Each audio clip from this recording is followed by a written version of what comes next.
Saludo de nuevo con ustedes, Gustavo Serna, continuando con el tutorial acerca de eh, cómo diligenciar el formato FC001. Bien, recuerden que están cordialmente invitados a la página eh, cursosAulaDigital.blogspot.com.co, es el blog, y a que se suscriban al canal para que reciban directamente los videos sin tener que buscarlos. Cada vez que publiquemos uno, te llega la notificación de la publicación. Muy bien, empecemos entonces. Bien, entonces hasta el momento hemos visto cómo se diligencia la parte de encima, cómo se llama el formato, eh, cuál es la dirección, qué son estos datos de la instalación, ¿cierto? Bien.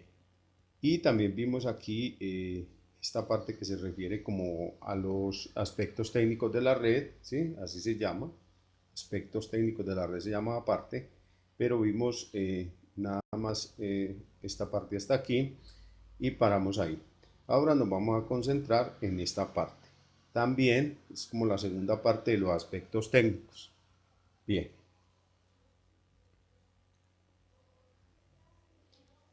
Bien, entonces en esta parte hablan de básicamente como de tres temas. Uno, las condiciones de regulación, otro, las condiciones de ventilación y por último, de los ductos de evacuación.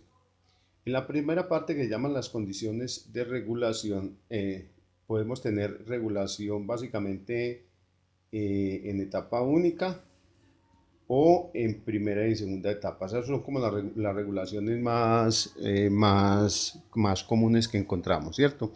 Pero entonces el asunto es que todo depende eh, de la instalación. Por ejemplo, para el caso de instalaciones residenciales, eso es lo común. Pero también existen en instalaciones multifamiliares regulaciones hasta en 3 etapas. Bien, eh, entonces para este caso vamos a regular en etapa única. ¿Por qué vamos a regular en etapa única? Pues vamos a regular en etapa única porque es una instalación residencial, porque la potencia son 25 kilovatios, porque es una instalación muy cortica, básicamente por eso. Y con regulación en etapa única es suficiente. Bien, si es regulación en etapa única, pues obviamente no hay regulación en primera etapa ni en segunda etapa, solamente es en etapa única. Bien, ahora vamos a las condiciones. Bueno, los reguladores que se colocan en los centros de medición son reguladores de venteo. Estos reguladores, ¿por qué son de venteo? Porque son reguladores que cuando se sube la presión demasiado, entonces ventean hacia el exterior. Estos reguladores no se deben instalar adentro en las viviendas porque cada vez que se presurice va a descargar el gas adentro de la casa. Entonces, lo que hay que hacer es instalarlos en los centros de medición. Existen reguladores de bloqueo, ¿cierto? Estos reguladores de bloqueo normalmente se instalan en partes internas de la edificación. ¿Por qué? Porque cuando se siente presurizado ese tipo de regulador, entonces se bloquea y no hay venteo al interior de la edificación. Podemos hablar de reguladores de bloqueo, pues a ver, en zonas internas de edificaciones, ¿cierto? Para el exterior, como es el caso de la presente instalación, entonces colocaremos regulador de venteo. Bien, en cuanto a las condiciones de ventilación, esta parte hace referencia a las condiciones de ventilación. ¿Qué ventilación va a llevar la vivienda? Entonces, hay un solo recinto cuyo volumen es de 14.4 metros cúbicos y hay 25 kilovatios instalados. Cuando cojo 14.4 y lo divido entre 25 kilovatios, entonces me da una razón de metros cúbicos a kilovatios de 0.576. Como ese valor es menor que el valor que estipula la norma NTC 3631, entonces tengo que colocar ventilación, ¿sí? Aquí en esta parte de aquí donde me dicen el área de la ventilación, entonces tengo que colocar ventilación que tenga, voy a colocar dos ventilaciones, una superior y una inferior. ¿Por qué? Porque la instalación está, porque tanto la cocina y el calentador de paso están ubicados tanto la cubierta pues y el horno y el calentador de paso están ubicados en la cocina. Te voy a mostrar en dónde. Bien.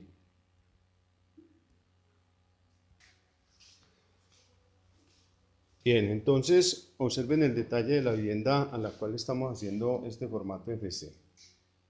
Uno, tenemos por aquí una zona de ropas, por aquí tenemos el baño, en esta parte tenemos una bibliotequita, por aquí tenemos sala comedor, aquí tenemos una alcoba y tenemos una cocina. Bien, y en la cocina se ubicó la estufa y el horno, pues, un horno de empotrar ahí, o una estufa de pedestal integrada, pues, lo mismo. Por efectos de potencia es lo mismo. Y se instala un calentador de paso. Ese calentador de paso está cerca al baño, ¿cierto?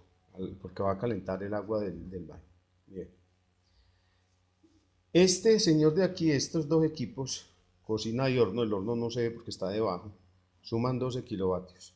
Eso es una potencia de diseño que normalmente se utiliza y está como estandarizada, ¿no?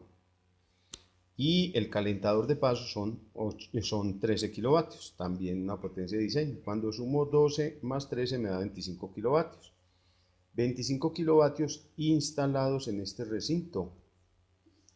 En esta vivienda solamente hay un recinto para el caso de ventilación y es donde están instalados los dos equipos. Y ese recinto tiene una puerta, por lo cual es un sitio encerrado y eso es lo que lo convierte en un recinto.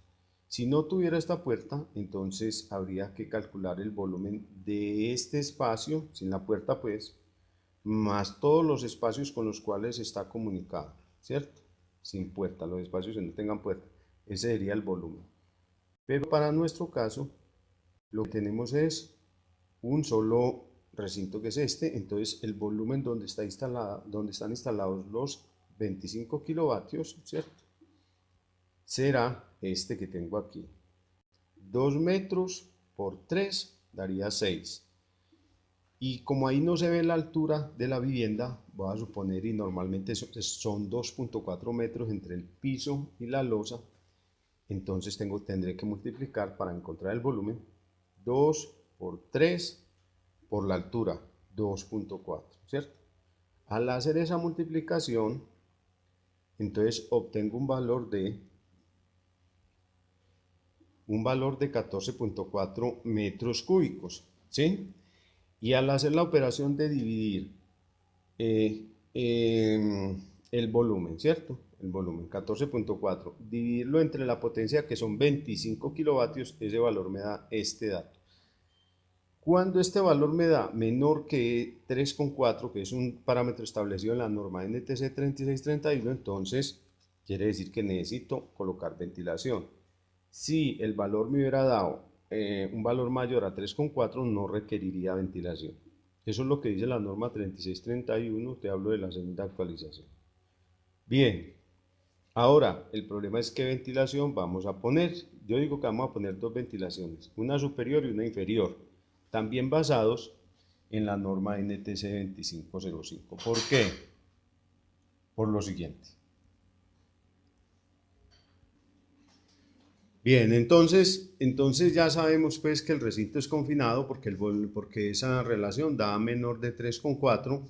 Ahora, ¿qué rejillas debemos colocar? Entonces, deberemos ventilar como las rejillas que yo le coloque a este espacio. Estamos suponiendo, como normalmente se da, que aquí en este lado hay una vivienda, aquí hay otra vivienda y aquí atrás hay otra, ¿cierto? Eso es lo normal. No estamos diciendo que la vivienda sea una vivienda en toda la esquina, no es eso. Entonces, si yo le coloco aquí unas rejillas, ¿cierto? Obviamente no va a colocar unas rejillas de ventilación hacia esta alcoba, no. Porque entonces estaríamos tirando, digamos, en una posible fuga estaríamos tirando el gas a la alcoba. Obviamente, pues eso no es debido. Tampoco la norma lo permite. Entonces las rejillas las tendremos que colocar aquí en este murito. ¿Cuántas rejillas? Habrá que colocar dos rejillas, una inferior y otra superior. ¿Qué dice la norma 2505? Que esta ventilación no es directa hacia el exterior como sería una ventilación aquí, sino que es una ventilación indirecta, ¿cierto? Indirecta. Le tienen otro nombre por ahí en la norma, pero yo me acomodo más diciendo que es indirecta. ¿Por qué? Porque simplemente cuando le coloquemos una rejilla en este muro, entonces las posibles fugas o el aire caliente que sale por la combustión y el aire frío estarán comunicando las rejillas con el resto de la edificación, con esta parte. Entonces, dice la norma 3231 que yo debo escoger entre dos valores. ¿Qué área para ventilar debe tener esa rejilla? Dice, debe ser de 645 centímetros cuadrados. Ese es uno de los valores que da. O me dicen, multiplique la potencia que tiene instalado, o sea, 25 kilovatios, que ya sabes, porque ya te lo acabé de comentar, multiplíquelo por 22. Cuando yo multiplico 25 por 22 me da 550. Debo comparar esos dos valores, 645 centímetros cuadrados y lo que me acabo de dar, 25 por 22. ¿Por qué por 22? Porque lo establece la norma. Siempre será por 22, siempre y cuando vaya a ventilar un recinto interno. Listo. Al hacer la multiplicación me da 645, es mayor que 550. Entonces quiere decir que el área para ventilar este recinto de aquí debe ser 645. Bien. Por eso he colocado aquí este valor de 645 centímetros cuadrados. Esa era la ventilación que va a tener la rejilla. Eso es equivalente a una rejilla metálica de 33 centímetros, una rejilla metálica cuadrada de 33 centímetros, más o menos. Porque se supone que una rejilla metálica tiene 40% de material y 60% de área libre o de hueco. Ese 60% corresponderá a estos 645. Y la norma dice que como es una ventilación, vamos a ventilar un recinto interior, entonces deben ser dos rejillas, una superior y una inferior. Bien, esa es la forma como se llena esta parte de acá, ¿sí? Esto está referido a la norma 3631, actualización 2 es la que actualmente nos cobija. En la parte aquí del ducto de evacuación, entonces hace referencia a qué tipo de equipos estamos instalando. Entonces, estamos instalando un calentador de paso de 5.5 litros, ¿sí?